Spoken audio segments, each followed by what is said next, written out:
بسم اللہ الرحمن الرحیم الحمد للہ رب العالمین بارئ الخلائق اجمعین والعاقبۃ لأہل التقوی والیقین الصلاۃ والسلام علی سید الانبیاء والمرسلین سیدنا و مولانا شفیع ذنوبنا وطبیب نفوسنا وحبیب قلوبنا حبیب الہ العالمین ابی القاسم محمد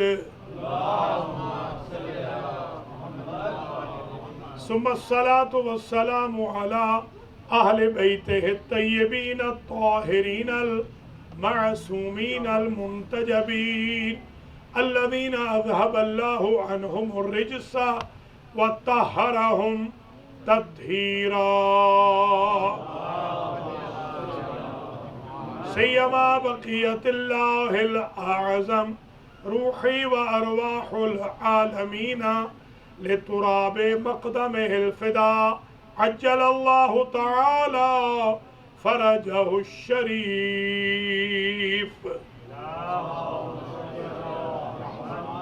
واللعنة الدائمة الباقية على أعدائهم أجمعين من يوم ظلمهم إلى قيام يوم الدين أما بعد فقد قال الله سبحانه وتعالى في كلامه المجيد وفرقانه الحميد وهو أصدق الصادقين بسم الله الرحمن الرحيم ولقد نادانا نوح فلنعم المجيبون صلوات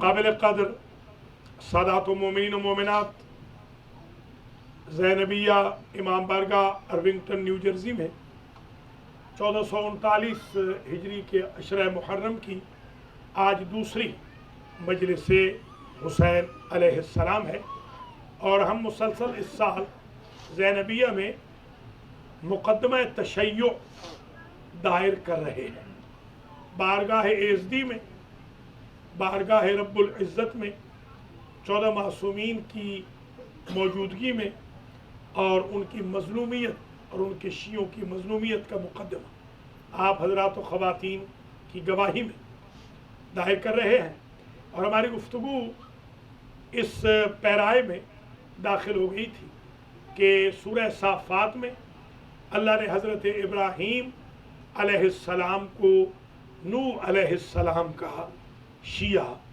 کہا۔ قبل اس کے کہ میں آج کی گفتگو شروع کروں، آج کے بانی مجلس جناب بھائی رئیس صاحب کے مرحومین ممتاز حسین زیدی ابن مخدوم حسین زیدی، بلقیس فاطمہ زیدی بنت بادشاہ حسین، انیس حسین زیدی ابن ممتاز حسین زیدی، عابد حسین نقوی ابن ضمیر حسین نقوی، عظمت علی زیدی ابن واجد علی زیدی، اور حضار محترم ہم سب کے جمی مرحومین مرحومات کے لیے بخشش و مغفرت کا طلبگار ہوں بارگاہ ایزدی سے، اور دعا کرتا ہوں اللہ بانی مجلس کو، بانیان امام بارگاہ کو، شرکت کنندگان مجلس حسین علیہ السلام کو اس دربار سے خالی نہ پلٹائے۔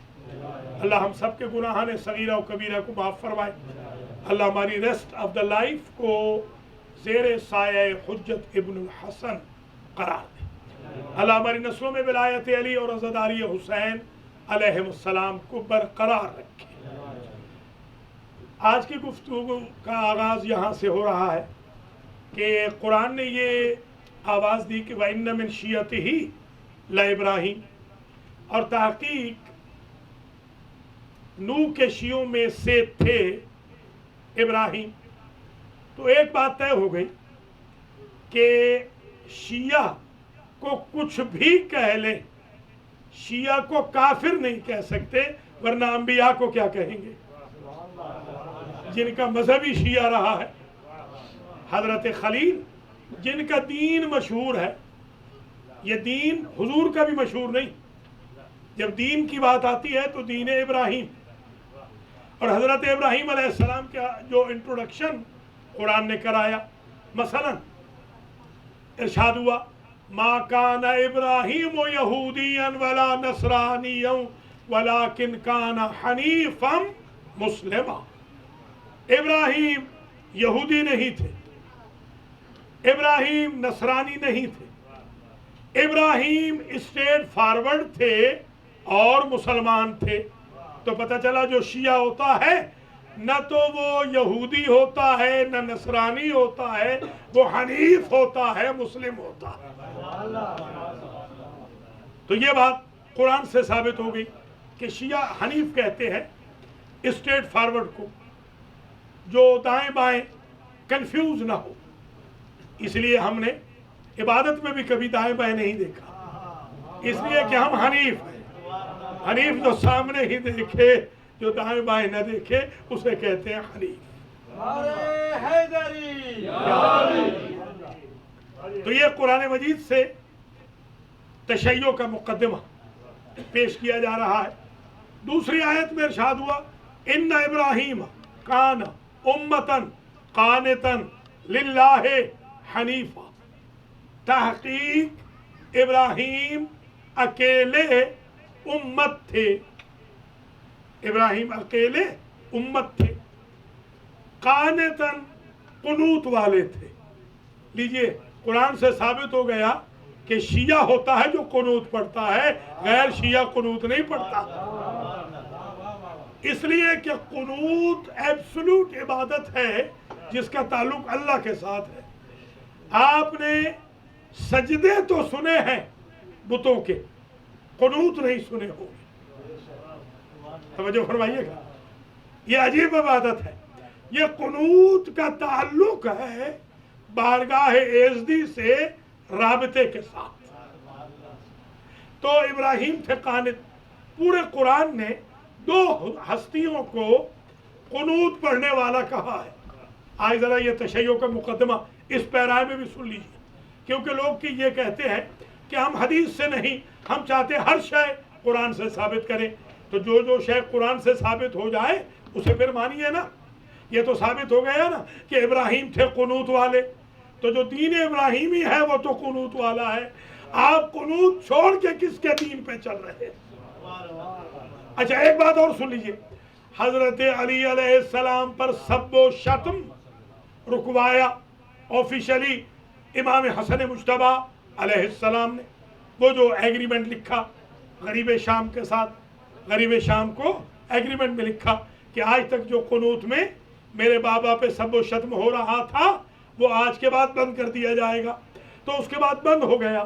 اب میں سوال کرتا ہوں، اس کا مطلب یہ ہے کہ معاویہ کے دور تک تو تم بھی قنوت پڑھا کرتے تھے نا، تبھی تو سب و شتم کر رہے تھے۔ تو تم سے پوچھا جائے گا چھوڑا کب سے ہے، ہمیں نہیں کہا جائے گا کہ آغاز کب سے کیا ہے۔ آغاز تو ابراہیم کے دور سے تو یہ بات ایک ہستی ہو گئے ابراہیم کہ جو قنوت والے ہیں، ان ابراہیم کان امتن قانتن للہ حنیفہ۔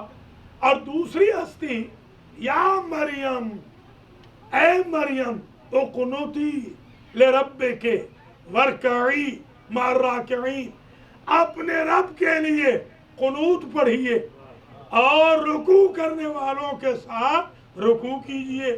مردوں میں سے قنوت کیا ابراہیم نے، عورتوں میں سے قنوت کیا بطول مریم نے۔ اب ایمان سے بتائیں کہ آپ بطول والے مذہب پہ چلیں گے یا دوسروں کے مذہب پہ چلیں گے؟ ابراہیم والے دین پہ چلیں گے یا دین بنی امیہ پہ چلیں گے؟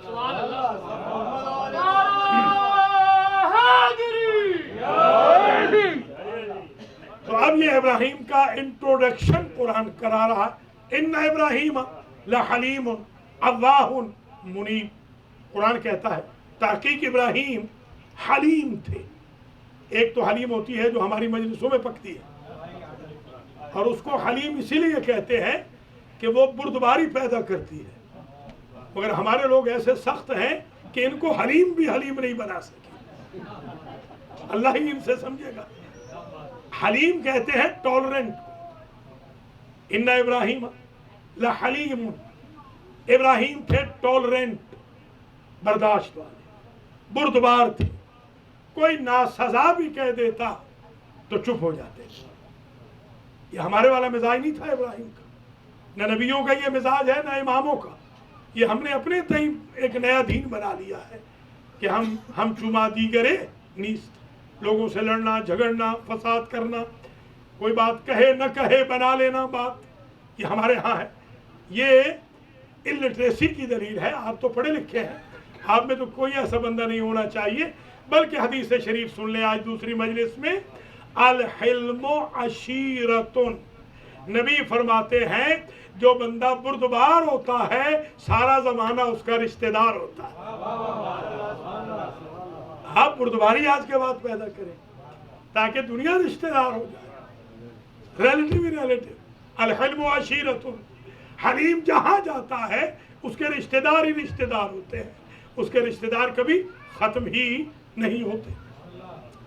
تو ابراہیم کا تعارف اور آ گیا، حلیم تھے، اواہن، بارگاہ رب العزت میں پلٹنے والے تھے، اور منیب تھے، انابہ بھی پلٹنے کو کہتے ہیں، توبہ انابہ، منیب تھے، پلٹنے والے تھے۔ حضرت ابراہیم علیہ السلام کا تعارف یہ ہے، یا نارو کونی بردن و سلاما علی ابراہیم، نمرود نے جلائی آگ اور منجنیق میں رکھ کے پھینک دیا ابراہیم خلیل کو اس آگ کی طرف۔ آگ اتنی سخت تھی کہ میلوں میل تک اس کی تپش جا رہی تھی۔ ایک ہدہد وہاں جہاں پہ تپش نہیں تھی وہاں اپنی چونچ میں پانی لے کے موجود تھا۔ جبریل کا وہاں سے گزر ہوا، جبریل نے پوچھا ہدہد یہ پانی کاہے کے لیے ہے؟ کہا خلیل کے لیے جو آگ جلائی گئی ہے اس آگ کو بجھانے کے لیے۔ تو مسکرا کے جبریل نے کہا کیا تمہاری اس چونچ والی تھوڑی سی سپ سے، تھوڑے سے پانی سے ابراہیم والی، نمرود والی جو آگ ہے ابراہیم کے لیے وہ بجھ جائے گی؟ تو ہدہد نے کہا کہ وہ میں بھی جانتا ہوں کہ بجھے گی تو نہیں، مگر میرا نام ابراہیم کے ویل وشرز میں تو آ جائے گا۔ یہ دوسری مجلس میں آج یہ کہہ رہا ہوں کہ اے ہمارے آقا و مولا، ہماری یہ عزاداری اس قابل تو نہیں ہے کہ آپ کے لیول پہ اترے، مگر آپ کے ویل وشرز میں ہمارا نام تو آ جائے گا کہ حسین کے چاہنے والے تھے، یزید کے مخالف تھے۔ تو